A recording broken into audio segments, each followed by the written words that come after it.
Ok, là nous passons à la communication.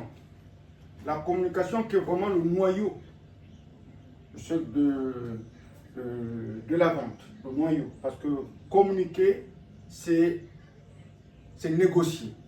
Communiquer, c'est vendre. Communiquer, c'est proposer. Communiquer, c'est philosopher. Communiquer, c'est développer les talents. Communiquer, c'est presque promouvoir. Il va falloir savoir communiquer pour bien se positionner sur le terrain et proposer le produit aux ayants droit, donc aux commerçants. Dans la communication, si vous n'aviez pas le b.a.-ba de la communication sur le terrain et de comment proposer le produit, je pense que vous risquez de passer à l'autre côté de la rue. De l'autre côté de la rue. Communiquer, c'est savoir d'abord se comporter en interne. Le comportement de vous-même, le potentiel, les potentiels que vous avez, donc les talents que vous avez. Et aussi, savoir dialoguer avec votre leader, celui qui dirige même le département. Et avoir constamment des briefings avant d'aller sur le terrain. Donc, du coup, c'est un département très important, la communication. Dans la communication, comme disent certains, comme Bernard Flavien, il va falloir être centré. Centré. Avoir le chakra.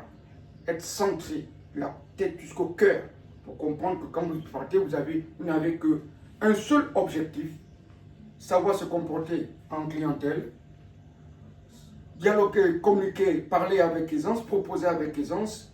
Pour pouvoir sortir de là, tête haute, donc avec des produits vendus.